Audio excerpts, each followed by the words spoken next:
and welcome to another episode of the Family Gamers Podcast. This is episode 387. Hello, everybody. We are the Family Gamers, and we are super excited to be here talking about, it's going to be PAX Unplugged, all PAX Unplugged all the time. Pretty much. So the front half of this is going to be pretty short because we had 4 people on the ground doing interviews at the show. Also, I'm sick, so I don't want to talk that much. Who are we? We are, like I said, the Family Gamers. As always, I'm your host, Andrew, and I am joined by my lovely, wonderful wife, Anitra. That's me. Who is not as sick as I am. Who's been giving you lots of chicken soup. Yes. That's not true. You've given me lots of herbal tea. Yes. Yeah. Okay. That's true. Anyway, we are very, very happy to be doing another one of these shows.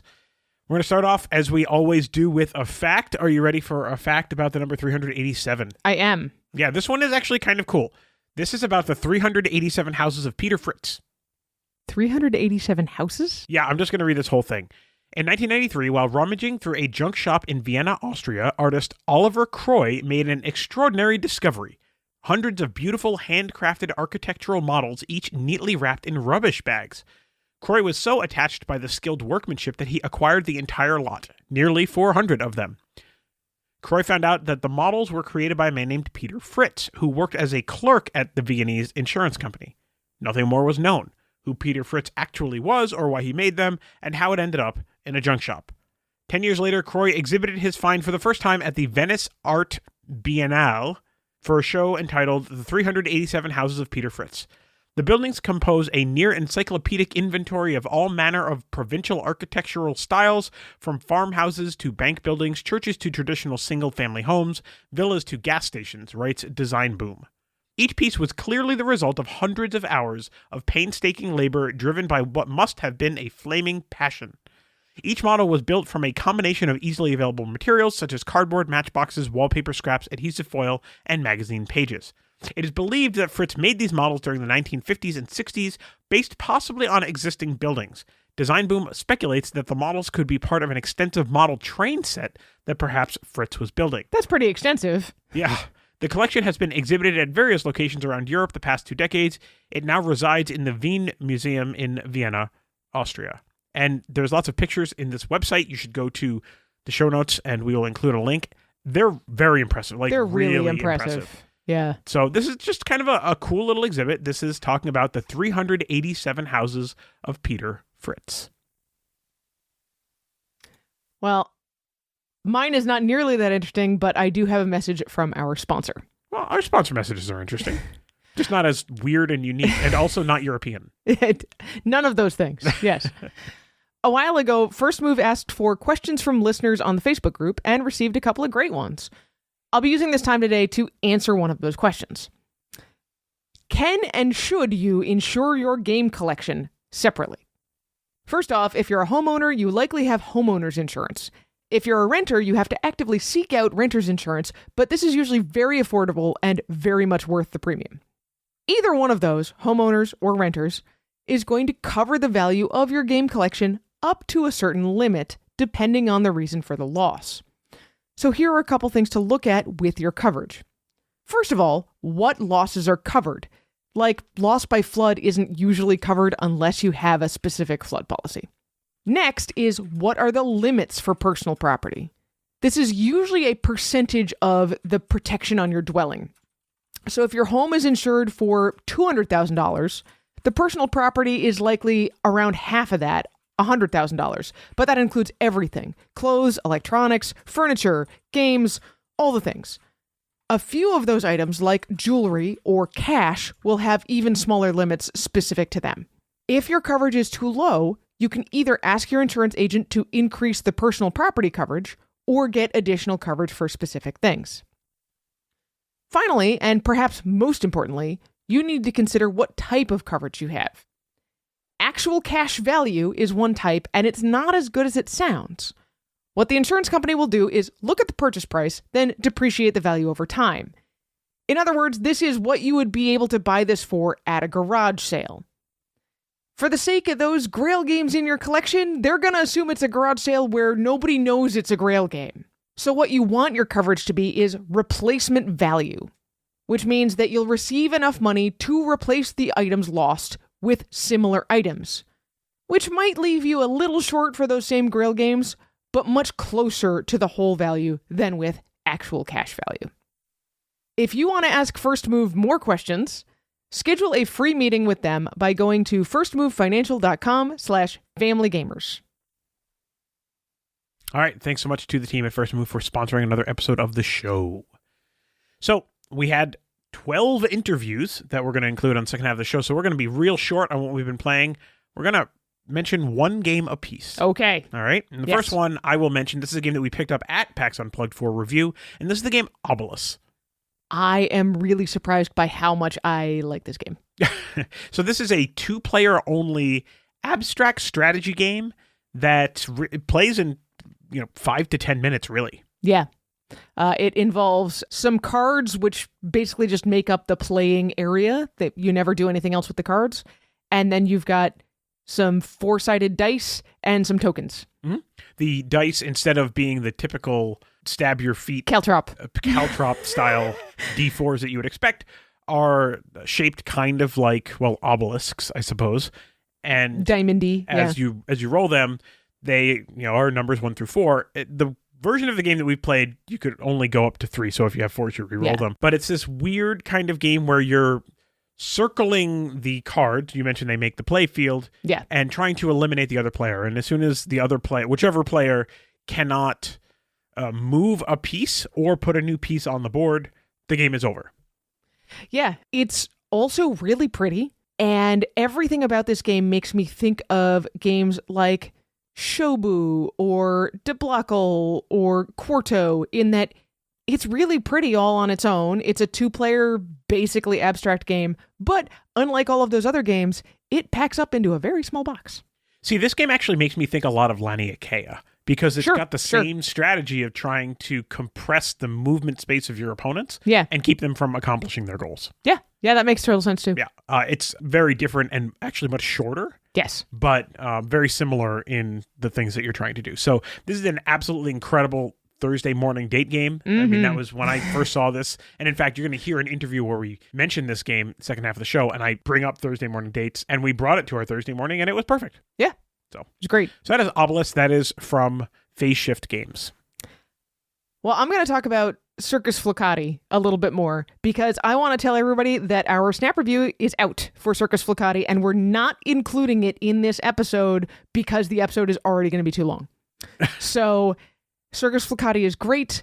It works great for most ages and any number of players from 2 to 5 or 2 to 6, I think. There's almost no setup. We have really, really enjoyed it. And honestly, you should just take 5 minutes of time when you are done with this podcast and go watch the review. All right. So, like I said, super fast. I think we'll touch on maybe a couple of highlights from the show. Yeah, I mean, a couple of things that maybe don't show up in the interviews. Sure.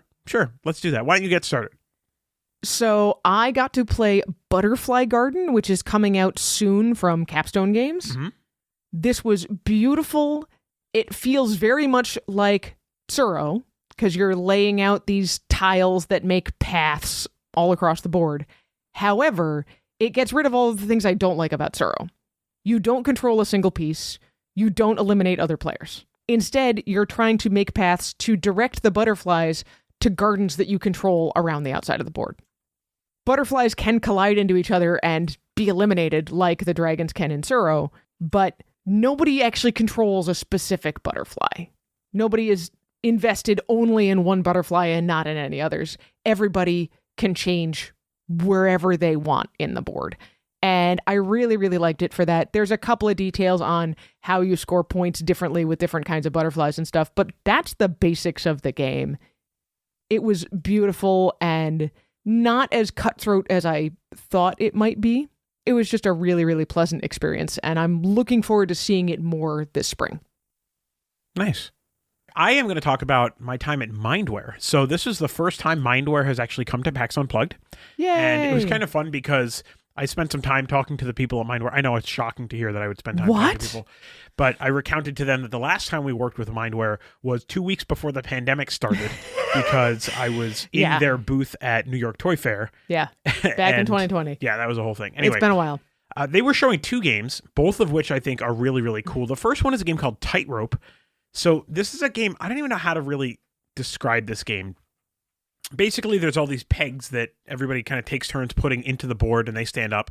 And then you take turns putting rubber bands around these pegs, and you have to have at least 3 pegs inside your kind of rubber band triangle thing. You can almost think of how the phase shift dungeon drop games where you have to create a triangle thing.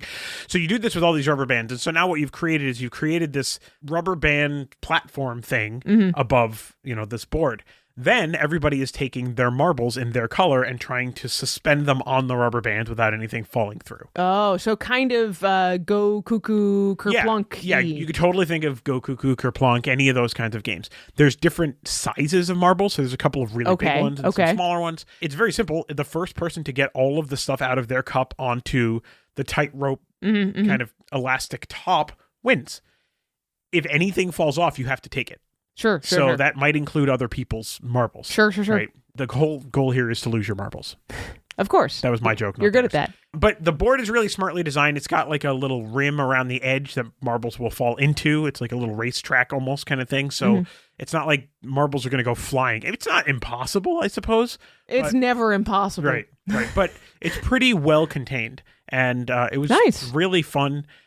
I was like closet taking marbles out of my cup and putting them in other people's cups because it's busy and distracting, and I was totally cheating the whole time. But we had a good time with that. It was pretty fun. The other game that they had in the Mindware booth is a game called Ziggurat. I got to see this one too. It was so cool. So the quick thing I'll say about Ziggurat is this is Rob Daviau, Matt Leacock. This is Space Escape or Mole Rats in Space rethemed, plus a legacy element. Yes. And a very cool board.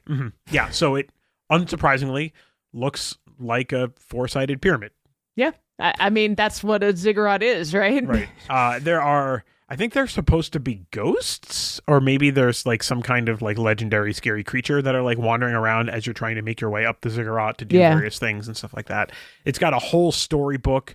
You have characters. They're not asymmetric characters, but things can happen to your characters to make them become kind of asymmetric, like good things or bad things or whatever.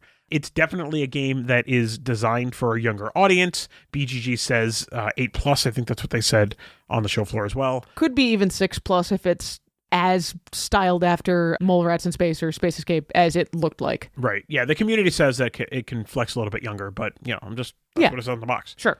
So those are 2 games that we didn't really get a chance to talk about in any of the interviews or anything like that, and so I just wanted to mention them. Well, I'm going to mention also some kids' games that did not get mentioned in the interviews. If you are a big board game fan, you have heard of Chip Theory. We normally don't talk about Chip Theory games on this podcast because almost all of them are very adult, very involved, very expensive, all of those things. However, they are coming out with games for kids. Currently available is a set of 4 magnetic solo puzzle games. All of those are really cool. One is kind of Sudoku-ish based. It's pixel black and white stuff that you're filling in. One is Tangram based. One is called Hide and Seek, which feels like a combination between like a polyomino kind of puzzle, but the polyominoes have holes in them, and you're basically going to cover up all but one kid on the puzzle, and the kid who's uncovered is it, and everybody else is hiding. These are all awesome. This is a metal tin, and all of the actual puzzle pieces are magnetic. So you can take any one of these puzzle mats, stick it inside the lid of the tin, and then all of your things will stick. So it's awesome for travel. All of the pieces are big enough that you wouldn't be scared giving this to a younger kid, like 3 or 4. These were awesome. But then when I went and talked to the Chip Theory guys, they're like, let me show you what else we have. They have 3 more actual gamey games coming this spring or summer. One is called Bear in Mind. It's by Reiner Knizia. It was adorable. One is called Octo Grabo. It is a chopstick dexterity game. And you have these little octopus guys, you stick the chopsticks in. So it's like a trainer chopstick if your kids have ever used those. You could do trainer chopsticks for the kids and no trainers for the adults if you want to make the game a little bit harder. Sure. And then the coolest one for me was one called Woodland Rush. This is timed mini games in a box. Okay. You flip over the timer when it's your turn, and like flip the first card in the deck, and then you have to do whatever the card says, and you want to finish it, flip over another card, get through as many cards as you can in the minute timer. And then once the whole deck has been gone through, on subsequent turns, whoever has the most cards wins the game. All of these are really cool, really interesting, super high quality pieces, as we would expect from Chip Theory, not unreasonably expensive. And they look super fun. I am so excited to see them come out and hopefully talk about them a ton more. But I wanted to get that on everybody's radar. Sweet. Good stuff. Talking about games that are coming out, this is going to be awkward. I basically can't say anything about this game. Then why are we talking about it? But here's what I will say. In 2025, Thunderworks Games is releasing a game. It is, I think I can say it is a card game using a mechanic that they have never put into one of their games before that I am extremely excited about. Okay. So, eyes on Thunderworks because this game looks great. Okay. The end. Well, I think I just have one more that I really, really want to mention because you saw it and you were like, you have to go take a look at this game. It is called A Place for All My Books by Smirk and Dagger. The subtitle is Introvert the Game. It really, really is. Introverts who love books, this game was designed with you in mind. The idea behind A Place for All My Books is that you are a book collector. You are trying to amass the best collection of books and display them appropriately in your apartment. But you have to sometimes leave your apartment to go, get more books and other things that are helpful. And leaving your apartment to do other things will cost you energy. It was a really clever set of mechanics in how this all worked out. When you bring stuff back to your apartment, you have stacks of books, and then you're going to have to move stacks around to get things where you want them. The combination of mechanics here is just perfect for the theme. It's going to be on Kickstarter, so all we got to see were prototypes. But they promised it's even going to have a solo mode for real introverts. Which makes sense. In the solo mode, your Atoma opponent is very extroverted and never goes home, is always out in town, kind of beating you to all the things in town. So you still have to balance that idea of, I need to go out and do things, but I also need to come back to my apartment and rest and recoup. Those monsters. Yeah, that game looks adorable. I mean, it just really does. I don't know who does the art for it, but it looked like Sundara Tang's art. It did have some similarities to it, yeah. That's Flamecraft, yeah. Right? Yeah. So that's kind of the art style I think that they were going for. I don't know who did the art. I didn't even know if it was concept art or what, but picture that in your head. I think that's where you're going. It's definitely going to be a very cozy kind of game, and if you're playing it multiplayer, it's going to have that cozy, we're all working on goals separately sort of feel, not a lot of direct competition. Mm-hmm. Yeah.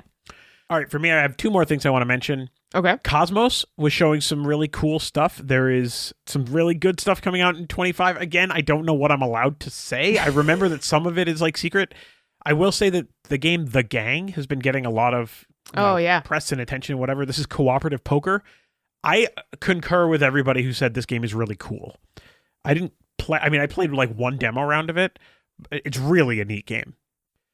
And the last thing I want to talk about is that we got a great opportunity to sit down with the Slabies and play a game at PAX. I think it was the only game that I played actually at the convention. We played some games back at the Airbnb with the rest of the Family Gamer staff, but I think at the convention itself, other than a couple demo rounds of some games like The Gang that I just mentioned, I don't think we really played all that much.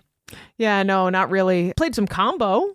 We did. But we played that at the booth, kind of. Yeah. And we'll definitely be talking about that a lot more in the future. It is Claire's new favorite game. Yeah, it really, really is. But we got a chance to sit down with the Slabies in some corner. We just literally sat on the floor. We just sat on the floor. And we played some Downforce. Yes. So we love seeing fans of the Family Gamers at shows, and it was super exciting to be able to see them. We saw them last year and played a game last year. I don't remember what we played last year, but this year we played some Downforce. It was awesome.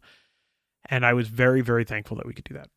Well, that reminds me, I will very quickly mention one of the games we played at the Airbnb with the Family Gamers crew was Backstories Alone Under the Ice. We were just so eager to see what this thing was about. It was awesome. Yeah. So there is an interview with Lucky Duck, second half, and we do kind of mention this game and even what our aborted play on the show floor resulted in. But we did actually play through the whole game after back at the Airbnb. It was a lot of fun. Yeah. And you'll see a review from Jeremy in the future. But I'm going to say the short version is it really felt like a choose your own adventure. Like your choices in each piece of the scenario really did matter for the future. Yep. Agree. All right. So that's about it. We are going to take a quick break. We're going to come back and you're going to have some PAX Unplugged interviews. And then we will be back after that to talk back talk and wrap up the show. We'll be right back.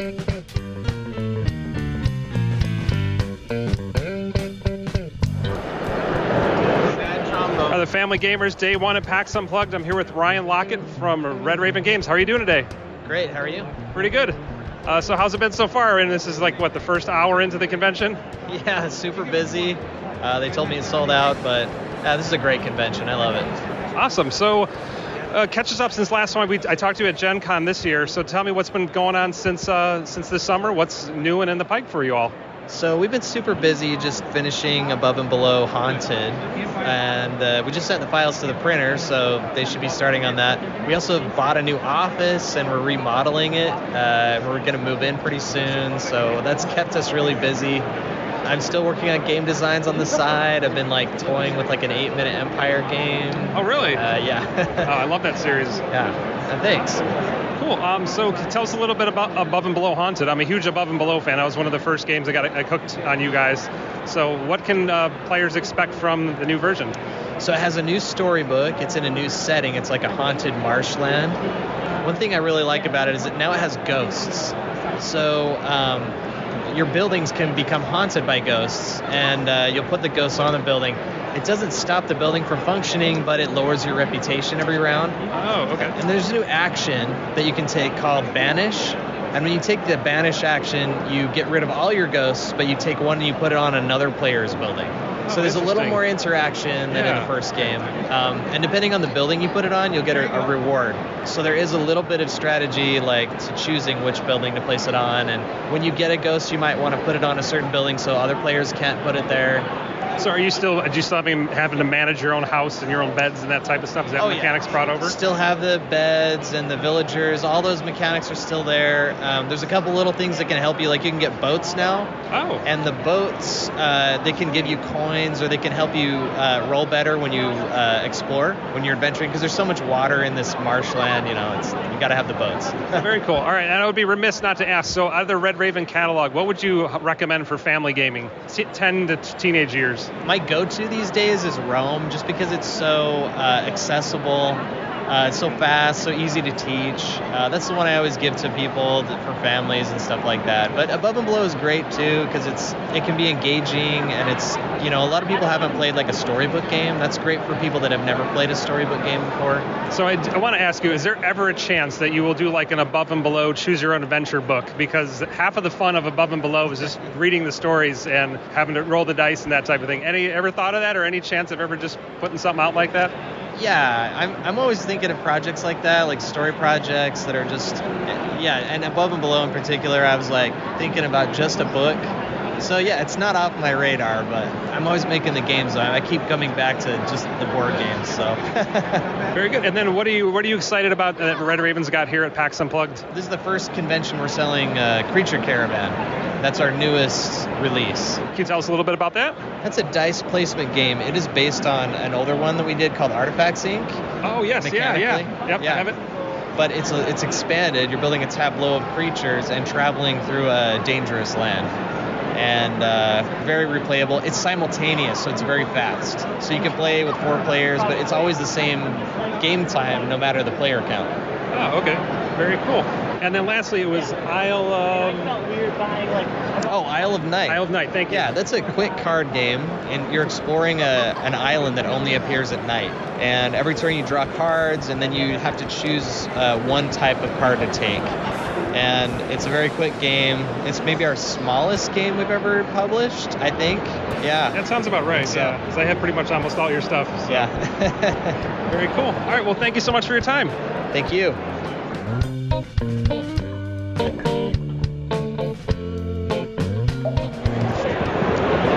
All right, hello everybody.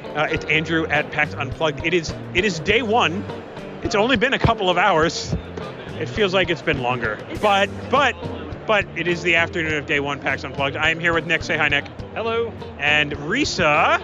Hello. And we are in the Lucky Duck booth because that's where Risa is all weekend long. All weekend long. And we're going to talk about some Lucky Duck games. So we'll start with the one that's on the closest table to us, which is a game I have sitting at my house, and I want to play it even more now than I did yesterday, thanks for nothing, and that is Tariki. Can you talk about Tariki? Absolutely. So if you're familiar with our scan and play digital hybrid games like Chronicles of Crime or Destinies, Tariki is basically that, but for families on a deserted island. So you are traveling through a deserted island, and you're going to explore and use whatever tools you have to do whatever you can figure out how to do. So it's like So you start with an axe, a telescope, and a shovel. And you go, okay, I see some wood, I see some trees, let me use my axe, try to chop down some wood, get some sticks. What can I do with the sticks? Maybe I can make a raft, maybe I can make a hut. I do need some food, can't eat the sticks, what can I do with it? So that's basically it. It's a wonderful exploratory game. You're not going to meet a bear in a cave and die. So it's a great low stakes, fun experience for the whole family, or for people like me that think they could be on Survivor. I was lobbying for like Castaway Cross with Lord of the Flies, but that's not what we're going to get here. Listen, you can make the game Swiss Family Robinson, you can make it Lord of the Flies. Both of them are deserted islands, both of them have kids in it. It's fine. Perfect. Sounds great to me. What else this is a pretty big booth. You got a lot of crazy stuff in here. What else is going on? So another game that we have, speaking of stories, is Backstories, which is the first of a series of, I like to call them point-and-click games with cards. So that there, you'll see a little tableau of basically what's going on. So for instance, you might be in a ski lodge. You might see some dude at a vending machine with an ice pick sticking out of his backpack. And the game will give you certain cards with little cutouts in them. You'll put the cutouts behind those cards. So if you want to search an area, you can put it behind there and see what you might find. And if you happen to have the option to steal somebody's ice pick, you could take it. Or you could be nice and choose the chat option or the befriend option. So, again, Lord of the Flies or Swiss Family Robinson, it's up to you. We chose violence in our play. We stole the ice pick and tried to murder the guy with it. It did not go well for us. No, we became outcasts at a rapid pace. Spoiler alert, I suppose. So we have reviewed some of the Deckdetective and Deckscape games, not from Lucky Duck, but anybody who has played those, the cards are very similar, right? It seems very similar. I did take some pictures of this, so they're going to be on our social media. There are a ton of cards in this box for one scenario. So I'm guessing either it's longer or there's lots of branching paths. Yes and no. So it takes about 60 to 90 minutes to play, depending on your analysis paralysis. How badly do you want to hit somebody with an ice pick? But there are 5 different endings you can choose from the really bad ending to the really good ending. Your ultimate goal is find your brother, so hopefully you can do that without being shunned by society. I actually really like the window thing, because when we all looked at it, at first we thought, okay, well, let's assume from the picture that the window lines up with this part of the picture, so that's going to give us some clues. But that's not actually how it works. You're flipping the cards over when you put the window on them. Yes, so you're going to put the window behind the card, so you have no idea what you're going to see. And then when you flip it over, you're only going to see a certain part of the back of the card that corresponds with what action you've chosen.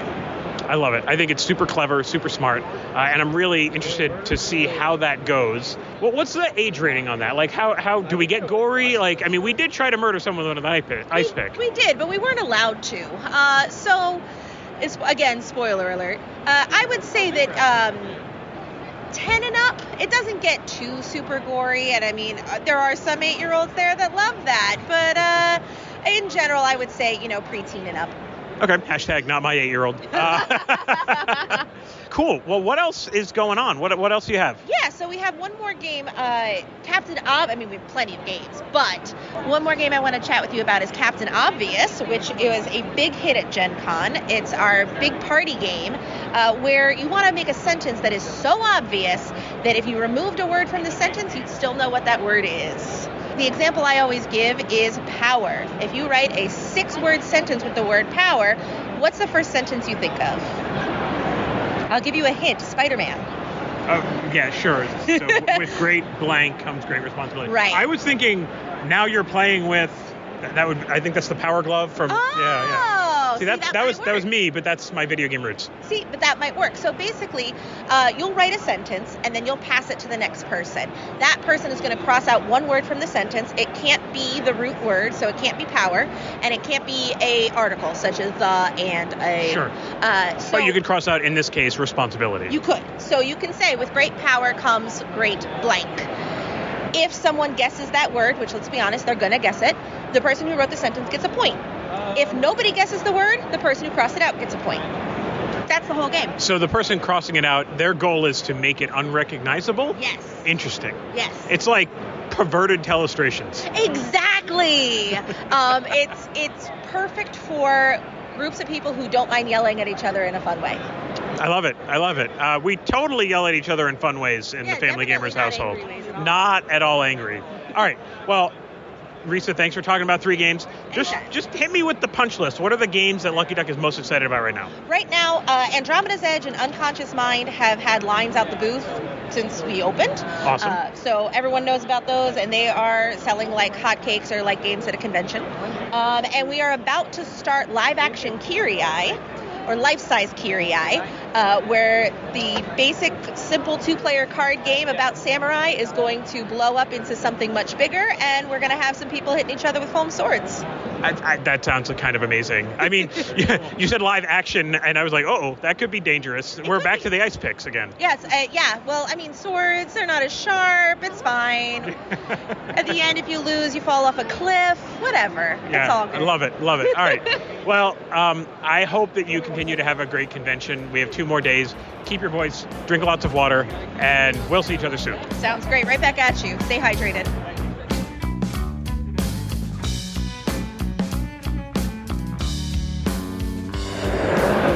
This is Nick with the Family Gamers at day 1 at PAX Unplugged. I'm here at Dr. Finn's game with Steve Finn. How you doing? I'm doing fine. How you doing, Nick? Great. It's great to see you. It's 2 PAX back to back. I get to talk to you. So this is awesome. Yeah, it's been good. It's a good run that we have going here. I think it's now been 4 or 5 years in a row I've come. Awesome. So what are you excited about here at the show? Well, I'm excited. My newest game is now out on the table here. It's called The Feds, and I'm getting a lot of people coming and playing it. They seem to like it a lot. In the game, you're a federal agent, and you are arresting the bad guys, the criminals.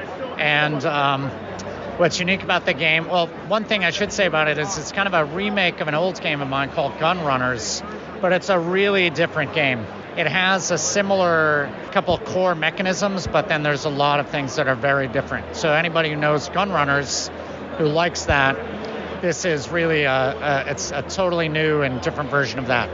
Like, one of the main things about it is it's an area control game. It's mainly a card game. And on each turn, everybody chooses one of their agents, and they're numbered from 1 to 3. And you simultaneously choose which location of the bad guys you're going to. And there's like the club, the restaurant, the warehouse, and so on. And everybody then would put their agents out at those places, and there's some special power cards that allow you to manipulate either it moves around other people's agents, or it manipulates where the criminals are. There's the things called utility tokens, and some of the powers manipulate those. Each game, though, you pick one of the 6 city cards to use, and those kind of define the way that the powers are used in the game. So there is essentially 6 different ways to play this game, so there's a lot of variability in that respect. The artwork is really nice. Every individual agent card everybody has a unique set of agents. The colors, as you can't really see here, but they're really nice and bright. They stand out. I've got colorblind friendly pieces so that every shape is a different shape and a different color. But it's a lot of fun. It's like a lot of my games play in 20, 30 minutes, and it's quick to play. Some of the cities are a little bit more cutthroat than others. Some are like very mild. So depending upon which city card you pick, it really changes the way it works. How many players is it, and what's the age on it? It goes 2 to 4, and the box says 14 plus. It could probably be played 10 and over. Okay. I would say, for your listeners, I know you got probably kids who are used to playing games, so probably a 10-year-old could probably play it pretty easily. And they're right at that age range anyway. They're aging out. Not aging out, but getting older. And they're getting older. Handle more heavier stuff, which is fun. Yeah, I think so. So that's the one game that I'm featuring now. A couple other games that came out recently, or one other game that came out recently is called Alpha Yaris. This is a different game of mine because I usually make a lot of shorter games that are quick and easy. Alpha Yaris is a more meaty game for me, and you're essentially a fruit farmer in medieval Spain during the Arab agricultural revolution, and there's lots of different actions. There's an action track that runs around the board, and it has like the Tokaido mechanism or patchwork mechanism that whoever's furthest back gets to take a turn, and they could go as far ahead on the track as they want, but then it leaves open the previous spaces for other people. And it has a whole bunch of different actions like farming and irrigating. You're trying to accomplish different kinds of goals that change from game to game. Has really nice, bright colors. The artwork is awesome. Aussie Haikala, who's done a number of my games, has really good artwork on the board, on the box, and everything. So, I'm excited about that game as well. I guess one other thing I should mention, the booth right next to me, it's a new company of mine that I started with my friend Zach. It's called Pipnetic, and we are doing party games. Oh, okay. Yep. And so the game that we have today is called What Can I Say? And that is, it's for those people who know Taboo. Taboo tells you what you can't say. We reversed it, and this is what you can say. Oh, okay. So you get a list of words that you're trying to give clues for, and then you flip 4 cards. So the default is you can't say anything, but then you flip 4 cards that tell you what you can say or what you can do. So for example, it might say you can say 4-letter words. You could say words that begin with the letter B. You could use hand gestures with one hand. You could say the word backwards, right? Those are just 4 of the many different rule cards. There's a whole bunch of rules. And each turn you flip 4 new rules. And so for that turn, that's what you can do. And it's a very interesting game. It's fun. It's challenging. It's super easy to play. But it can be like any game where there's a timer, you're under time pressure trying to get people to guess. It's also fun. There's no downtime for anybody because awesome. Okay. Even though you're playing in teams, everybody guesses. It's just if your team guesses yours, you get 2 points for every correct word, and the other team gets 1 point. Okay. So, but everyone's playing all the time. Oh, okay. Yeah. So it's a lot of fun. This would make for a good like New Year's Eve kind of party game. It's a good New Year's Eve party game. It's a small game. It's also a great gift because it's very inexpensive. It's $10 here. And it's stocking stuffer kind of thing. Yeah, it looks like something you can take to a pub and just. Oh yeah, you can sit there. People have fun. Yeah. People are sitting here having a good time. There's a lot of laughing. It's all that stuff. It's good. Very cool. And all right, so I would be remiss to mention a game that's been getting a lot of buzz online. I'm excited to see about it. This is one of your designs. Let's talk a little bit about Cities. Yeah, so Cities is a game that's published by DeVere, and I co-designed it with Phil Walker Harding. So many people know Phil Walker Harding from Sushi Go and Barron Park and Imhotep, and it goes on and on. The list goes on. So I reached out to him through Board Game Geek and asked him if he wanted to co-design a game with me a couple of years ago. Oh, awesome. And he said, yeah. I recognized he had nothing really to gain from me, and I had everything to gain from working with him. And but it was a great process. Interestingly, we never spoke or met in person. Oh, wow. Every rule change and every design was done by email. No kidding. Yeah. How did you play test the game together? We didn't play test it together. Really? Yeah, we play tested separately. Wow. And then made changes, and then told like we would say, I want to change the value of this because this is what happened, or like we would tweak all the different rules and send the rules back and forth to each other. Oh, that's pretty neat. Yeah, so it's pretty funny. But that's that's been a big deal. That's Cities. That's Cities kind of the worlds, but now DeVere has us making country-specific cities. So coming out relatively soon will be Cities USA and or Cities Spain. Those are going to be the first 2 cities in the line of games. Okay, and I have one question I've been wanting to ask you for a long time.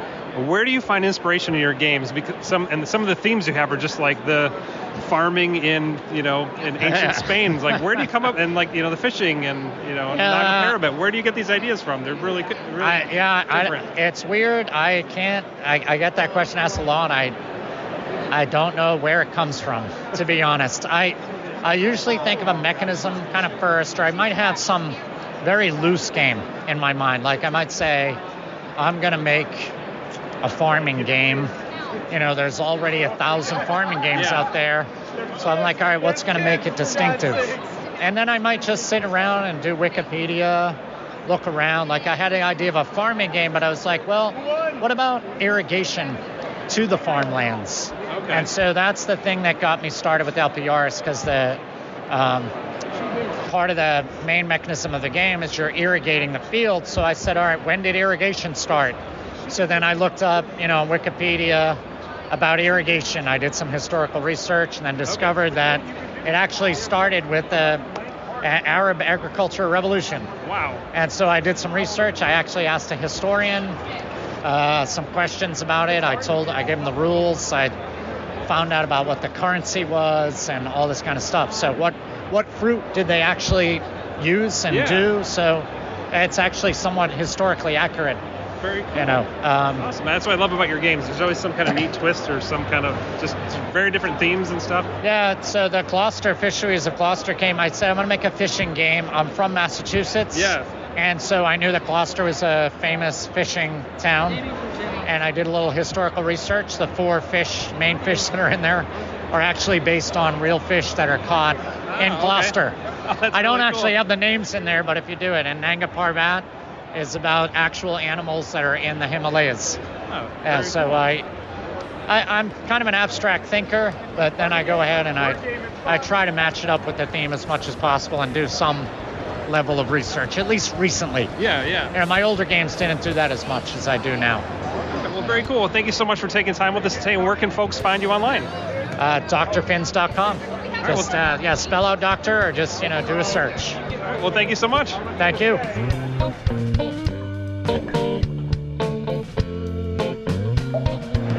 Hey everybody, it's Andrew. It is the end of the first day. Well, almost the end, kind of close to the end. Yeah, of the first day of PAX Unplugged. I'm hanging in the Hachette booth with Whitney. Say hi. Hello. Hello, everyone. All right. So there's lots of fun and interesting stuff coming from Hachette these days. There was an announcement email thing that just came out about some new micro-macro stuff with puzzles. I like puzzles, and not just the kinds of puzzles that are normally in micro-macro, but jigsaw puzzles. So talk about this. Yes, so I am a huge fan of the Micro Macro line and was very excited to hear that Hachette is partnering with Spiel Visa to bring it to the United States and to take over the line. And as people who play Micro Macro would know, it is a very puzzly game, so much in fact that they decided to make a puzzle for it. So it is a 500-piece puzzle that puts together the map, like the picture of the map, like the Micro Macro map of the city. And as you're putting the puzzle together, just like in the main game, you're using the visual clues of like following people as they're moving or like seeing recurring images to put the puzzle together. So you kind of create your narratives as you're playing of like, oh, here he is again, so this piece must go over here. When you're finished, the back of the picture has a search and find for all of the people and like what they're doing, and it'll ask you questions similar to the Micro Macro regular, like what is this person doing? Where do they come from? Who murdered so-and-so? And so you can see if you solved it as you're putting the puzzle together. So there's the puzzle of putting the puzzle together, which also creates another puzzle to answer questions about the puzzle. Yeah, very puzzly. Yes, you can just put it together as a puzzle and do the search and find at the end. Mm-hmm. But like when I play the game, I like to try to figure out the narratives as I'm going. So then you can add that layer on top. Yeah, and I assume it has some of the kind of scenario-y kind of stuff that the normal game does? Yes, it's not the same like case files where it's like here's 5 cards that you solve. It'll just ask you like a question, like, where did this person buy the whatever? And you can, I'm getting it out of the box to show you. So we've got So you can kind of see, I'm showing the back of the picture here has like specific images, and it'll ask, like, can you spot where this person is making copies, or what is this man furiously pointing at? And then you have to find it, like a search and find on the map, and see if you figured out what's happening. So this is in the box, but this is a representation of the puzzle that you're also going to be putting together? Yes. Okay, just like perfect. if you put together a puzzle, they give you a big picture. Yeah. you can use. That's the front of it, and then the back just shows you the search. Cool. All right, and when is this coming out? It should be a Q1 release. Okay, cool. Awesome. I'm not going to put a specific month on that just because of shipping timelines, but Sure, Q1 of course. coming soon. All right. And so that's, I'm not going to call it a big box game, but certainly that's going to have a lot of the table taken up by a 500-piece jigsaw puzzle. This other game here is a tiny little adorable box for 1 to 2 players. This is the game Solstice from Bruno Cathala. Yes, I am absolutely in love with this art and small box games and Bruno Cathala.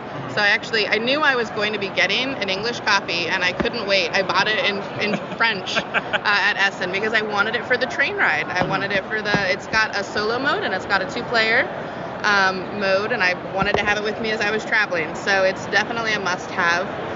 It's kind of hard to describe in audio, but basically you have a picture, like all of the tiles in this box make one big picture, and I can show you a picture here. So like when I place a tile in front of me, there is an exact row and column it's supposed to go in, and all together it makes one panorama. Right. However, I'm drafting tiles and you're drafting tiles, and so the ones I have, you will not have. And there's different things that score, but the primary objective is getting like as many connected as possible. Okay. So I'm looking and being like, oh shoot, I really needed the green 5 to like connect all of these pieces, but you took it, and so now I have to like find where else I can connect it. Okay. So weirdly, it's like almost a territory control, but that's like that's a weird way to think about it, but that's kind of what you're making. So is the 2-player cooperative? No, it's competitive. It's competitive, okay. We're comparing our scores, which a lot of it's coming from connecting zones together. Okay, so I might take a piece that's really going to mess you up. Because you know it's going to mess me up. Because I know it's going to mess you up. Okay, It's not. It's a very chill game. I would classify it as a cozy game. Sure. But yeah, you can definitely get competitive. Yeah. Okay. Like all in right. a 2-player game. All right. So, and it's really pretty to see the picture like all together when you're done. Yeah. Like I said, there is a solo mode. I highly recommend it. Yeah. And that one will be coming out Q1 as well, and it has a Barnes & Noble placement. So they're actually going to do a special display and everything. That's pretty exciting. So, yeah, definitely a must-have. Cool. All right, and then you've also got some other stuff here. I don't think we'll go into as much detail, but there is an Acropolis expansion coming out. Yes, Acropolis Athena. It adds some objectives that you can complete during the game that will give you bonus tiles, but also a piece of the Athena statue. If you can get all 4 pieces of the Athena statue, your cubes at the end of the game are worth a lot more points. Whereas in the main game, they're just your resource and you don't really care if you have them left over. So it really changes your incentive structure. As you're playing, you're like, oh, I should try to go for the cheaper pieces and just find where I can put them so I can save my cubes. Sure. It adds a new layer of depth. I really like it. Okay, cool. And then we'll talk about one more. The Architects of Amethyst. This is another 2-player game. So Solstice was 1 or 2 players. This one is another 2-player game. Yeah, it's another 2-player puzzly game. It's a little bit bigger than Solstice. But it has that same kind of, I like the crunch of the puzzle of, okay, if I draft this piece, it helps me here and here versus this other piece helps me in these other ways, and just trying to like optimize your scoring. It has spatial elements. It's very beautiful visually, and it's just another nice 2-player, like we are competing, but really it's about how can I optimize my board and can I do it better than you. Right. So very chill. All right, I feel like this is the chill year for Hachette. Like last year was very intense with like there were a lot of like Halloween kind of games and like almost horror games, and then there was Flashback Lucy and all this stuff, and this year it's just like nice and cozy games are in. Cozy games. We do have Sky Team Turbulence if you want catastrophe, if you want a challenge. But yeah, I think cozy games are in, and a lot of people are kind of getting on that bandwagon, but I love it. I've always been into cozy games, so I love seeing it in board games. Awesome. Awesome. Well, thank you so much, Whitney, for spending a couple minutes talking about some Hachette games. We're very excited for some of the stuff that's coming. I want this puzzle in my house. Okay. So. Love it. Yeah. Thanks for your time. Enjoy the show. See you too.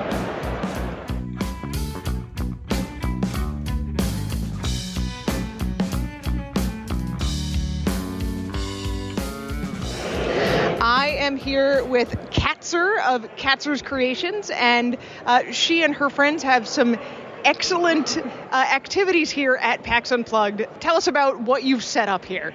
So what I have set up here at PAX Unplugged is a real-life version of the Pokemon Stadium minigame. So I grew up playing the N64, and Ekans Hoop Hurl was one of the minigames you could play on Pokemon Stadium. I played it many, many times. And in the past few years, I've started crocheting a lot of life-size Pokemon. And it got me thinking, Of course you did. Yeah. I've got all these Pokemon, how can I start recreating some of those particular memories from my childhood and bring that experience back in a new way? Well, I can say my son and I were sitting here playing the 2-player version of the Ekans Toss and having a great time with it. I think you've set up a very fun activity here, and it's awesome to have something else that's really family friendly and drawing people in to just have a little break and do something fun. Yeah, thank you. It's definitely just my own kind of passion project that I started making all of these creations. I do post on social media, of course, and people have responded well, which is where I got really into the concept of how can I make this interactive? How can I make this more of an experience that people can engage with? And everything being made out of yarn does make it very kid-friendly. Fantastic. Well, this was a cool, different thing. You can check the Family Gamers TikTok to see some video of it in action. But this is awesome, and I wish you all the best. Thank you very much. Thank you for playing.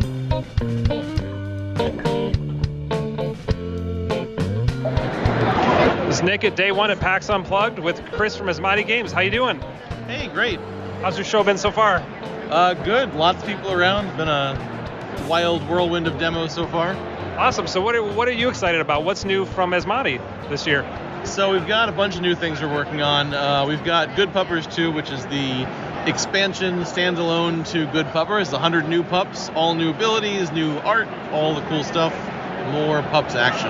Okay, and you said it will mix with like the original game? It will. You can shuffle them together to play Mega Pup, which goes up to 7 players. Mega Pup. Okay, cool. Or you can play it on its own, or yeah. Okay, awesome. All right. And when's that coming out? We are getting ready to crowdfund it in February on BackerKit. Okay. We'll have lots of new pins that you can get alongside the game, or just the games, whatever you want. Okay, awesome. And then one of my favorites, that's how I learned about you guys, is One Deck Dungeon. I've been a fan since the original. Can you tell us about the new edition? Yeah, so this past summer we crowdfunded on BackerKit One Deck Dungeon Relics of the Forge, which is a new standalone full expansion that also had the option to buy the Vault, which is the box set of everything dungeon ever. Okay. So it's coming along in development. We're finishing up the art. Its neat thing is you get relic cards that you bring through the dungeon with you. So it's a magic item you get to have the whole time through, and it changes your strategies. Awesome. Okay. And does it keep true to like the original cast of the One Deck Dungeon universe? Yes, all of the cast are ladies again, because that's what we do. Awesome.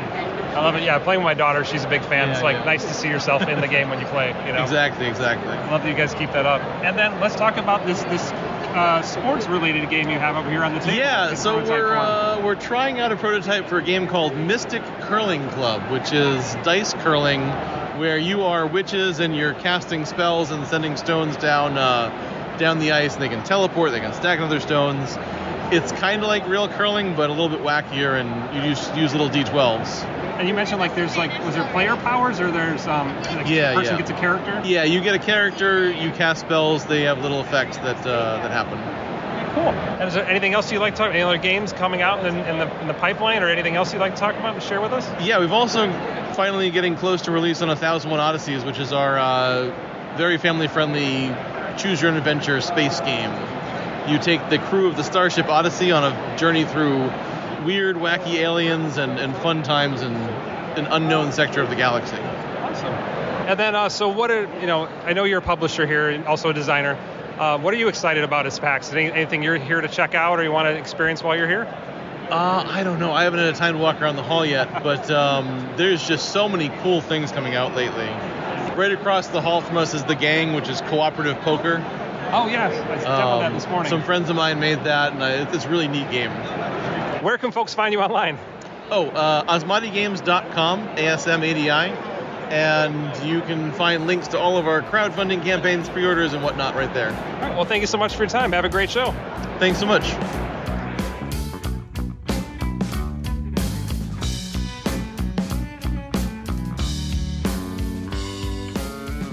Hey everybody, it is the end of PAX Unplugged Day 2. We're alive, barely. I'm in the Phase Shift booth with Jason Maselli. What's going on? Hey man, how you doing? I'm stoked. This has been a fun con. It always is. Yeah, it's my favorite con because I can drive to it, so it's less expensive for me. But yeah. Have you been to Essen yet? I have been to Essen one time. All right. That's my favorite. And I worked a booth, so I didn't have to pay for those flights. So I guess I like that too. Yes. This is my favorite local con for sure, though. All right, awesome. So there's a ton of stuff in this booth. You got some new stuff. There's some stuff that you don't even have yet. There's all sorts of things going on. I got 2 games in front of me. You got 1 game in front of you. Let's talk about these games. Awesome. All right. Well, first up, we got Flutter. So Flutter, we did Kickstart last year. Winner of Mom's Choice Award. It's a beautiful pollinator-themed tile-laying game. Unlike traditional tile laying games that have square or hex tiles, these are all different geometric shapes, and they all connect on a triangular grid essentially, but they connect in all these really interesting ways. So you're building this beautiful meadow in the center of the table from all these cool shapes. Each shape has a different pollinator on it. This is like butterflies, ladybugs, hummingbirds, things like that. And spaces will get filled in with pollen ponds. So it's just this really beautiful, almost zen-like experience as you're playing this tile-laying game. You're trying to connect flower petals that match colors. That's your currency. And then eventually you trade in the petals for pollen, and that's how you really win the game. We partnered with Save Our Monarchs, so every copy of the game that we sold, we donated to their cause. We're giving away pollinator seeds to build a pollinator garden. So it's just this really cool theme and a really topical, relevant theme. So. Awesome. I love it. This is a great springtime game, right? Because it's it's that whole no mow May thing, right? For all the pollinators. You can just sit and play this game too. Indeed.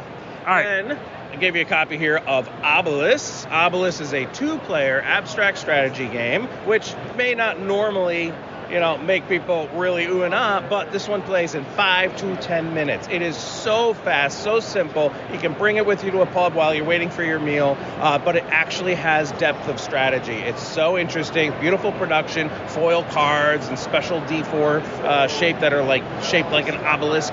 And if you like chess, it scratches that kind of itch, but again, in 5 to 10 minutes. So it's a super compact, small, lightweight package. Beautiful game.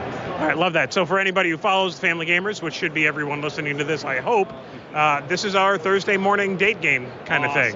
Awesome. That's what I do with my wife as well. That's a good choice. All right, what do you have in front of you? And so then we got Boblin's Rebellion. Now, Dungeon Drop. That kind of put us on the map many years ago. Dungeon Drop has basically spawned a franchise. We've got spin-off games. We got Drop Drive now, which is like a space drop game. But Dungeon Drop spun off into Tavern Tales, where the heroes came back to town. They go to the tavern to boast, brag, and lie about what they did in the dungeon. That was a fun spin-off.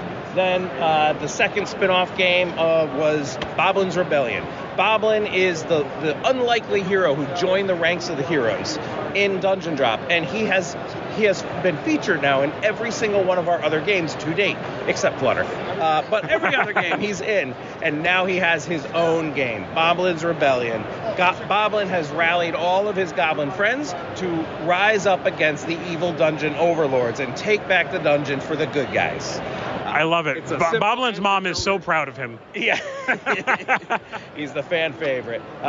Basically it's a simple engine builder with a twist. The twist is goblins are reckless. So as much as they mean well, they accidentally blow up parts of your engine as you're trying to build it up, and you have to adapt and change your strategies throughout the game. A lot of fun, simple 20, 30-minute engine builder. Okay, so this is a card game? Yes, it is Okay, a card game. because it's So in the same cube Universe. box as Dungeon Drop in the same universe, but a completely different kind of game. different game. Just like Tavern Tales also is a spin-off game in the universe, but a different game.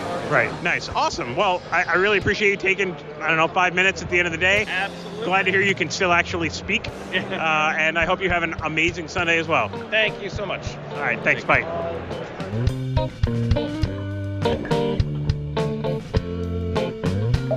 I'm here with Anthony, who is selling Slay the Spire, the board game. So how does that work? Because it was a video game. It was a video game, yes, and it works very, very similarly to the very popular video game in that it's still a roguelike deck building game. The biggest difference here, outside of the fact that it's not behind a screen this time around, it's played on the table, obviously being a board game, is that it's cooperative. You can also play it solo. It plays 1 to 4 players. And what you're doing, just like in the video game, is you're ascending level by level up this spire, trying to build up your deck, be as powerful as you can to hopefully take out the boss at the end of the act and see what happens. All right, and as I heard you selling to other people walking by, this means that instead of staring at a screen, your family will be playing it together. Which is a fantastic thing. As a parent myself, anytime I can get the same appeal that a video game has to a child to a tabletop game so we can interact and have quality time together, I love it. And this is a fantastic product for that. Well, it looks awesome. I wish you all the best for the rest of PAX, and thanks very much for your time. Thank you so much.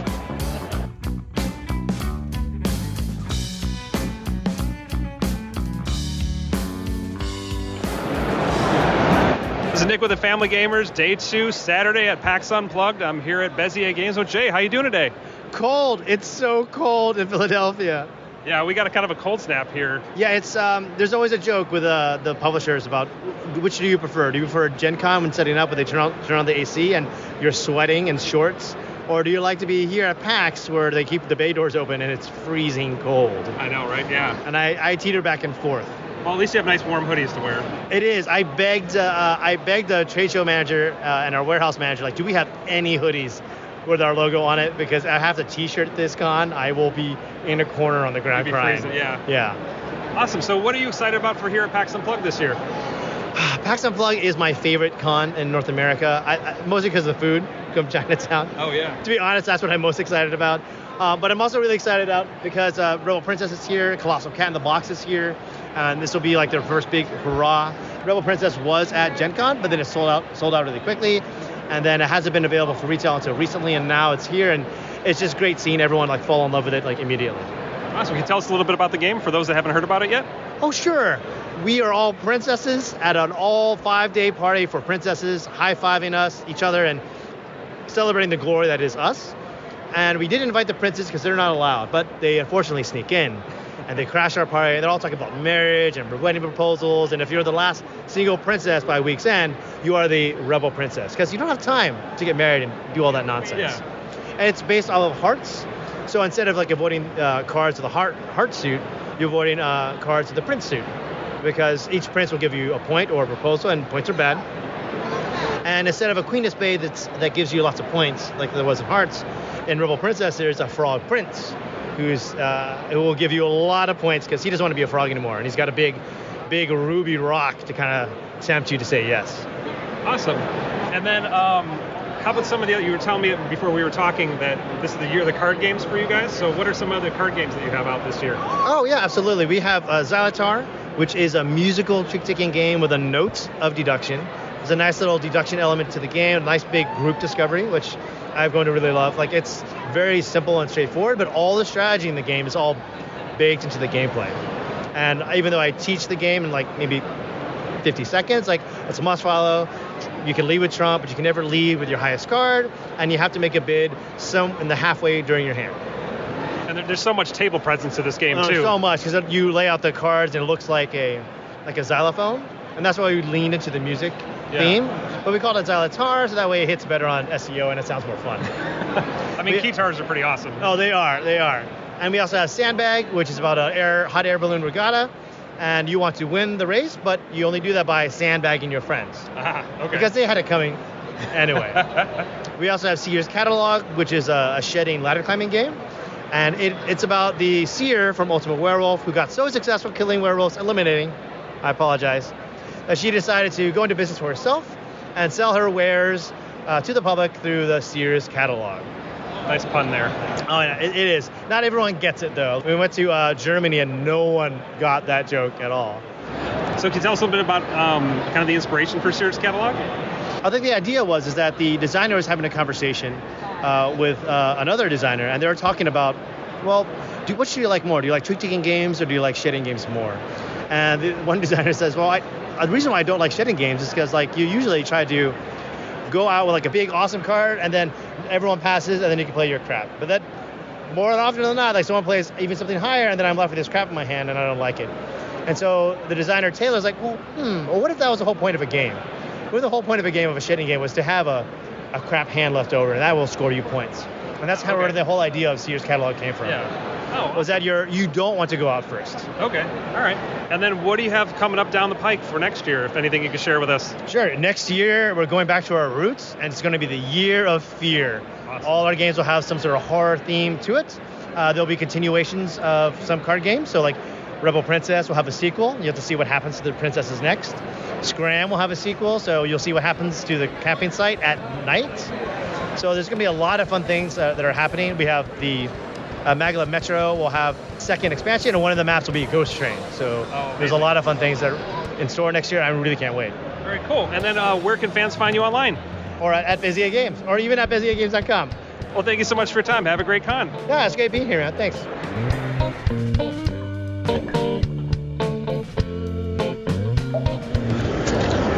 This is Jeremy with Family Gamers, PAX Unplugged 2024, second day with Quinn Washburn, developer of Valiant Wars and other games. Quinn, how's PAX going for you? Hi, Jeremy. PAX is going great this year. I'm really enjoying it. Awesome. So I got to review Valiant Wars last year. Loved the game, and then I saw that you guys have Valiant Wars Call to Arms coming soon. So what was that process like with the original Valiant Wars and now the new game? All right, so do you want me to start with the design of how Valiant Wars 1 was developed? Let's do that, yeah. All right, so that game started when I was playing some Press Your Luck card games, and then I was really thinking, like, it would be really cool if you could really define the cards you were drawing instead of just drawing from a common pool. And that's when I got the idea for doing a deck builder, because I really enjoyed deck builders. And so I thought combining the two seemed like a natural thing to do, and then so it just kind of developed from there. I love deck builders personally, and I never really had encountered a Press Your Luck deck builder, and it's been a big hit. So what inspired Call to Arms? So Call to Arms, so I guess originally we were working on several different expansions at the same time. And so I had probably 4 or 5 in the works with different mechanics, trying out different things. Like sometimes we tried evolving cards, sometimes we had side decks, that sort of thing. But overall what ended up happening is we were building these faction expansions, which were the idea was you'd pull out all the royal cards or all the mystics, put in a new royal faction. But what ended up happening is since we had a faction for each one, we decided to just make it a whole cohesive expansion instead of mini expansions. And is Call to Arms going to be a standalone? You can just get Call to Arms to play, or do you need the base game? So you can play it alone or with the base game, so we're calling it an expand-alone. I like that. So when can we expect to see Call to Arms? You know, I would love to give you an answer because I've been asking the publisher the same question. I think roughly sometime next year. And then for some of the specifics about what's going to be in Call to Arms, I saw 2 major changes besides new champions I saw. Mm-hmm. One of them being now the location cards are going to actually affect the battle in which you're contesting them. What was the design thought behind that? So the design thought behind that is we wanted to kind of add some variability to the battles, and we also wanted to add a little more of the catch-up mechanic. So in this case, some of the battlefields, if you lose, you'll get extra soldiers, or you'll still be able to buy to kind of help players who are busting too often. And that's really cool because you do have, that Press Your Luck, the Dark Omens, it's so nerve-wracking when you've got a few cards out and you already have one, but that's part of the fun of the game. And then you have a new class of soldiers in the game, and I'm not going to butcher the name. I will let you say that one. But what was the thought process there? So the thought process behind that one was we wanted to add another kind of gambling aspect of the game. So in addition to the pressing your luck, if you start going into and I'm going to try and pronounce this, but I'm probably going to get it wrong, the Landsknecht, is those characters, if you buy them, they're a little stronger than soldiers, but they're the same price, so 0 cost. But when you play one, you get to steal them from all other players. So you can be having these champions move to your field, but then if another one comes out in another player's field, they could all move to them too. So they're kind of like roaming mercenaries. So we just wanted to add that extra bit of gamble to the game with champions. And just for me, having played the game so much, like that idea of you now have these incredible swings of power mid-battle, and it can happen for any of the players. So if you've got like 5 players playing, I've got to imagine that can just swing things wildly in the course of 2 card flips. So that's really cool. Well, Glenn, I appreciate you taking the time to talk with me. Enjoy the rest of your PAX. Awesome. Thanks, Jeremy.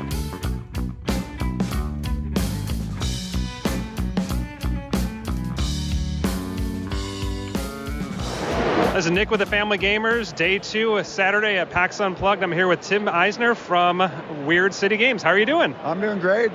Yeah, it's been a busy show, but fun, telling people about all our games, getting them out there, so having a great time. All right, so let's kind of kick off. So what are some new releases that you have out? So right now we've got Canopy Evergreen. So this is a standalone sequel to our game Canopy. It's a drafting and set collection game where each player is growing a rainforest in the Pacific Northwest. So you're collecting animals, plants, and growing tall trees to build a healthy ecosystem. So we're really excited to get that out there. And then we've also got 3 of a Kind, which is our new party game, where you're trying to match categories with other players. Each turn you'll choose a category and then 3 different adjectives. So you'll have some wacky combinations of like, what's the most creative Alice in Wonderland character? What's the wisest bathroom activity? So it's always promoting different stimulating questions, and you're trying to match with the other players. Okay, awesome. And then out of your titles, what would you say is probably your most family-friendly that you would recommend for our audience? The most family-friendly game I think we have is Leaf, which is a tile placement game that came out last year, but it's each player's adding leaves to the forest floor, so you're building this nice mosaic of leaf titles, and it's just really approachable. There's a nice shape matching element, and then a lot of simple mechanics that are easy to understand and teach people to get them into gaming, and young kids and new gamers alike. Very cool. And I wanted to kind of spoil here. So when you were demoing the game for me, you kind of told me about a little about the inspiration of the game. Can you talk about that a little bit? Oh yeah, definitely. So I'd been at a game convention up in Seattle for like 4 days, playing games like 15 hours a day, just like learning new games. And I was like, I got to get outside. So I went to the local arboretum and was walking around. It was fall, and so I was just looking at all the leaves on the forest floor, and I was like, this has got to be a game. I can just see them fitting together. So it took me like 7 years to figure out how the actual mechanics works, how it all comes together, but I'm really happy with how it works. It's got a nice cozy feel, but still like enough fun interactions to keep gamers and families excited. Super cool. That's why, you're just an amazing designer. How you could take looking at leaves on the floor of a forest or preserve and then turn that into a game. That's pretty awesome. Totally. Thanks a lot. Yeah, it was when I started, I'd go to a coffee shop and be like, okay, how do you make a game? What's a game? How do I do it? And not do anything, but doing it year after year, my brain just is always like, ooh, that's a game. That could be a game. Yeah. That could be a game. So it's really fun to do it and then see it actually turn into a thing and see people playing it. That's amazing. So can you tell us about anything you may have come down in the pike for 2025 as far as new titles or expansions and stuff? New titles. So the new title we have coming out next year is March of the Ants. This was actually the first game that I designed 10 years ago. So each player's growing an ant colony. They're evolving their ant body with different evolutions, specializing their colony, and exploring out into the meadow. So we published it 10 years ago, but it's been out of print for several years, so we decided to do sort of a 10th year anniversary. We're calling it the Evolved Edition. We've updated all the art, graphic design, learned a lot over 10 years of designing games, so we've balanced the mechanics, updated a few things, and we're really excited to get that back out there. Oh, very cool. And then, so what would you say is about your favorite thing about PAX Unplugged? My favorite thing is just the people. Like, everyone here is really excited. They're really friendly. Already today I've had like 2 people come by from last year saying like, oh, we picked up your game last year. We played it with our family. It's become a huge hit. We love it. Everybody's just really excited about games, excited to be here, and just a really positive crowd. Awesome. Okay, cool. And then where can fans find you online? So we're at WeirdCityGames.com is our website. And then I'm also on Facebook at Weird City Games and Instagram. And so, that's where you can check us out. All right. Well, thank you so much for your time. Thank you. Really great meeting you. And thanks for coming by. You as well. Thanks. Hello, everybody. It's Andrew. It's the end of PAX Unplugged. I'm going to call it the end of PAX Unplugged. We're just about done. I am here in the 3WS booth. I'm looking at this gorgeous game of charcuterie. We've talked about this on the show a bazillion times. I'm here with Mike. What's going on, sir? How are you, sir? I am ready to be done with PAX Unplugged. How about you? Oh, stop. No, I want this to go on for another 4 days. You are so much nicer on mic. I love this stuff. I would do this every weekend if I could. You are a better man than I am. It's the people, man. It's like, I mean, you're in front of me, so I'm going to say this, but it's the people that I enjoy seeing, and some of the people that are here specifically, I'm not going to see till June. Yeah, that's true. That's true. It is really fun. It's like, coming back and seeing all your old friends. I mean, it's not like it. That's actually what it is. Sure, no, it is. I mean, there's people literally you see once a month or once a year, and it's at this show, and it's like you want to talk forever with them because you know you're not going to see them for a while. So it's sad. It's like you want to leave the party early so you're not the one saying bye to everybody. That's a neat way of thinking about it. I like that. All right, well, let's talk about some games. All right, let's talk about Charcuterie. Yeah, Charcuterie was on Kickstarter. It was a huge hit at Gen Con, sold out at Origins, almost sold out already. We have a couple copies left. But it's a wonderful game from Whitney and Josh. It's an I Split You Choose tile drafting game where you're hosting a charcuterie party a certain number of times based on the number of players. In a true I Split You Choose fashion, you're going to split them, but you get last pick of what's there. So you're building them out based on public objectives where like fruit wants to be next to veggies or bread wants to be next to meats. All the art from Yola is hand-drawn watercolor. It's absolutely stunning, and it's getting a lot of phenomenal feedback from gamers and non-gamers. Yeah, it's super fun. We have a copy. We really like it. We reviewed it. You can check it out at thefamilygamers.com. I heard you liked it. Yeah, we sure did. There's a game behind you that I actually have had a chance to try out as well. This one is not out yet, but it's awesome. Thank you. I'm not burying the lead at all. Yeah, sure. This is Canvas Critters. Talk about this one. Oh, your name's on the front. It is. So this came about for those that know Katya Howitson. She does the Board Game Art Creations calendar, the Mosaic calendars. And her and I started talking about how great it would be to have a game that did show off a lot of what she does with. If you don't know, what she does is she takes board game pieces, actual board game pieces, and makes mosaics with them, not digital. It's all hand done. So we make a game where you're now taking pieces and making mosaics based on a theme. Some restrictions, pretty much open. There's a theme, and you're taking pieces and meeples that are in shapes of a shark fin or an elephant or a rhino, and you're making a mosaic based on a theme, and then you're judging it based on how well you think people did that in that theme.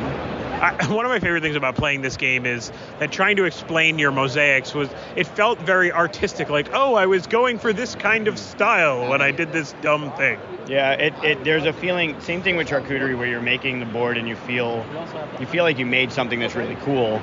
In this, you're making a mosaic that you're proud of. You're being creative and actually like hands-on making stuff. And one of the things we wanted to do in the game, rather than have a feel-bad moment where like, well, what the hell did you make? You're going to turn your mosaic to face everybody and then give it a title, because all good art should have a title, which should help people understand perspective, point of view, whatever. And then you're judging it based on that. So there's no feel bad moment in this one, and you feel creative in doing this stuff. Cool. You're only limited by your imagination, really. Yeah, that's true, and that's very much how it went. Some of it can go a little bit interesting. It can, based on the theme, and all of a sudden you have, a mind blank and you have no idea what to do for a theme like movie or flower. But you come up with something, and again, you're only limited by your creativity, so you can do everything flat, or you can have stuff stand up. You can make palm trees and mountains and butterflies and whatever you want. Sweet. And what's going on with this one? This one's coming to Kickstarter? That'll be Kickstarter in February. All right, awesome. Well, I'm on board with that one. I think you have one more game you want to talk about.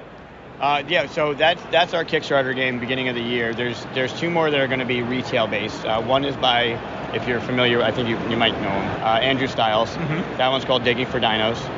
That'll be retail based, and that's you're controlling two archaeologists out on dig sites trying to collect dinosaur bones.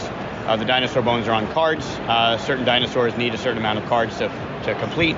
Every card is worth points, but if you can complete the dinosaur, you get more. Sure. The rub of the game, the puzzle, is your archaeologists can only move either orthogonally or diagonally. Okay. And when you move that archaeologist, you flip it over to the other side. Oh, so and then its next move is going to be the other exactly. one. Got it. Okay, so the puzzle is, how do I get that T-Rex head based on where my guys are now? Oh, interesting. If I move it, it's going to be diagonal, then I got to move it, and it's orthogonal. It's really fun. Really, again, kind of like charcuterie and Canvas Critters. Family weight, easy to get to the table. limited rule set, so you're playing it with gamers and non-gamers alike. Awesome. That sounds really great. And then the other one, you might have, I don't know if you saw this, but there's a design team, Kiwi Games, that are they're outside the box, phenomenal people that design really well. And they have a game we're going to reach out with called Relative Space that has all of us relatives, we're all related, on a ship that's going down. And we're trying to get all our stuff off the ship into the pods, the escape pods. Okay. So the first person to get rid of all their stuff wins. But the stuff in front of you, the cards in front of you, some of it is known, some of it's so buried on the pile you can't see it. So as you're playing, you can play cards that are face up to an escape pod that has equal or higher value, and then some action cards like a reverse, or this one has to be lower than 3. And then the bottom row of your pile is all face down, so it comes down to, I'm going to pick a card I can't see, flip it over, and hope I win. And then you're trying to get rid of the last 5 to get all your stuff on the escape pod, all your important stuff, because your uncles and your aunt's stuff doesn't matter. It's your stuff you want to get out there. Yeah, I can imagine how frustrating that could potentially be, but pretty entertaining. I'd love to see that one too. If I'm coming on the show at some point, there's a story with that at Origins a couple of years ago that it's we've talked about some of my favorite stories. That one hits really awesome. hard. That was awesome. really fun. Awesome. Yeah, so we got a lot coming next year. We got a lot of stuff in the pipeline. Awesome. That's the more front-loaded stuff. All right, that's super exciting for you guys. Man, we're almost done with the show, and now we're done with this interview. So I appreciate you coming on a little bit, and travel safe. Great seeing you. And we're back. That was a lot. A lot of interviews, a lot of Yes. people, a lot of fun. It was a great show. Still tired from it, I think. I mean, being sick will also do that too. Yeah, it's not helping. So, anyway, a lot of good memories from PAX Unplugged. I can't wait for the next show. I don't even know what the next show is going to be. Hopefully Who not knows? PAX Unplugged 2025. But we'll get there when we get there. For now, let's talk about some back talk. So, last episode, we asked everyone out there what your favorite memories of gaming on vacation were. If you remember, we were talking about our trip to the Tabletop Inn, which was amazing. And we asked all of you, we had some great gaming memories. What are your gaming memories? So I'll get us started. Nikki Jordan says, my husband got me into games, starting with Ticket to Ride and Catan. One time on a beach vacation, we stayed up all night playing with his brothers. It was like a different type of connection. I totally agree with that, and I totally understand. So thankful for the relationships games can forge. We used to do weekends like that back before children, back before we were the family gamers. That was fun. We only got one response on the Discord this time around, but it's a good one. Adrian says, going to the Dice Tower West cons have been pretty much my only board gaming vacation experience, but they've been really fun. I don't have a regular game group to play with, so this is my big gaming opportunity of the year. It's great to have a huge library to pick from. On days when I'm there with a family member, we can just sit down and play game after game. And on the days where I'm going solo, having the Players Wanted signs help get me into other games. Also, the demo area, vendors, and panels add a nice variety. Yep. I have done Dice Tower East one time, and it was a great experience, so I totally understand. I think Adrian has just given all of the reasons why, if you love board games, you should try a board gaming convention at some point. Especially a board gaming convention that is focused on playing games as opposed to something more commercial. PAX Unplugged does a really good job of splitting the difference, I think. Yes, it does. Courtney Falk says, my younger sister and I played Catan in the back of our family station wagon during a full day of road tripping. We shuffled and drew the tiles, but then physically drew the hexes with different colors in a notebook. When we built something, drew it in with player colors. The only physical components we needed were the cards and dice. It passed the time beautifully. That's smart. Very clever. That is awesome. They do have a travel version of the game, so, you do have that option. Yeah, but this feels better than a travel version. Like, you've got a little record at the end of, like, this was our game. Yeah. No, I think it's really cool. And you could, go back through the notebook over time and remember things. Maybe take some notes about each game, something. It's pretty cool. Nick asked if our trick-taking games that we played during PAX Unplugged at the Airbnb, if those count as favorite memories. Only if Nick goes first. Only if Nick goes first. Nick had some spicy language every time he had to go first in a trick-taking he didn't want to go first. So he's like, oh man, I have to go first? But that's not what he said. Spicy language. Family gamers. Okay. Tyler Lowe says, we took a New Year's Eve getaway in Central Maine more than a decade ago with about 20 friends. None of us were hobby gamers. I brought out Seven Wonders, and the enjoyment of the game was contagious. We played almost nonstop for the whole weekend with a rotating group of 7 players at a big dining room table. We are all much busier with kids now, but look back fondly at the weekend full of laughs and friendly competition. Yeah, that's what we just said. We have kids, and so they ruin everything. Not really. No, well, they don't ruin everything, it just makes things more challenging. It does make things more challenging. So anyway. In the best way. Yeah, so those are some great memories of vacation gaming. We've got another back talk question. You want to share it now? Yes. Okay. All right. So this show is coming out on December 23rd. I think most of us probably know what that means. Christmas is coming. And Hanukkah. And Hanukkah is coming. So the question this week is, what's the best board gaming gift you've ever received and why? Now, Anitra, I have my answer to this question. Do you have yours? I don't think I do have my answer yet. Okay. You've got about a minute while I explain my answer to figure out what yours is. Okay. All right. So my favorite, best board gaming gift that I ever got was the Geek Bits to Quacks of Quedlinburg. Okay. And there's two reasons why. Number one, I am cheap. I don't mind paying for games that I know I'm really going to enjoy, but I really struggle with the whole idea, the whole process of blinging out games. Like, I like the idea of it, but like, I don't want to spend the money. If I pay $50 for a game, I don't want to pay $50 to bling out a game. Mm-hmm. So that's fact number one. Fact number two is that the Geek Bits for this game were given to me because I did a favor for a family that, frankly, I really didn't want to do. And I was kind of a butthead about the whole thing. But I was like, you know what? I'll do this and fine. And I'm happy that these people are happy and grumble. You were kind, but you were not nice. I mean, I do actually kind of regret some of that, the way that whole thing went down, but I guess it's not really all that important. But anyway, I did this favor. So that's fact two. And then fact three is that they were smuggled into my copy of the game, and the rest of the Family Gamers family was like, oh, let's play Quacks of Quedlinburg. And I'm like, sure, I'll play Quacks, because, like, why not? So then we got Quacks out, and I opened it up, and there were these 2 bags of Geek Bits in there with a really nice note. And that was when I that started feeling bad about the way that thing went down. But anyway, so that like all of that together makes for like just a really, first of all, I really wanted them because if you know anything about Quacks of Quedlinburg, the Geek Bits for it rule. Yeah. And it was just a really nice story, and I was able to help some people, and it had a happy ending, even though I was the butt of the whole scenario. So anyway. Both of the best board gaming gifts I've ever gotten have been from you. Sweet. But I can't pick which one. So I'm going to quickly go over them both. Well, and this is coming from before this Christmas. Yeah, I mean, I don't know what I'm getting this Christmas. So last year, you got me a quiver. Now, I know that you mostly got me a quiver because you were already getting one for our son, the Magic player, who genuinely needed a better way to carry his stuff around. That is actually factually untrue. I got you a quiver and then realized because I was getting you a quiver that Asher probably would also like a quiver. That's the way that went down. But I really appreciate it as a signal of, I know you don't really understand or share my love for the tiny games made by Button Shy and others, but mostly by Button Shy. And they were kind of spilling out all over the place. And it did get to be a mess sometimes. And I would go hunting through and be like, oh, wait, where did I put this one? Was it over here? Was it over there? And you were sick of it.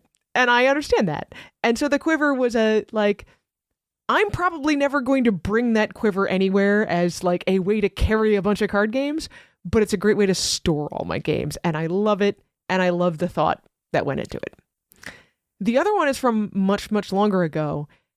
There's a game from my childhood that I had told you about many times. And I usually think about it this time of year because we played it at New Year's a bunch because my childhood best friend also enjoyed it. And it plays best at 4 players. So both my parents, my best friend, and I would play it together. And man, I don't know how many years ago now, maybe 10, 12 years ago, you sought it out, bought a copy on eBay, because this is a game that's been out of print for 50 years, and presented it to me for a gift. And I absolutely adore it. I will give the bad news, which is we eventually got rid of the version that you bought me because I got my parents' version, which I liked better. But not my fault. But again, I didn't have access to my parents' version at the time that you bought me the game.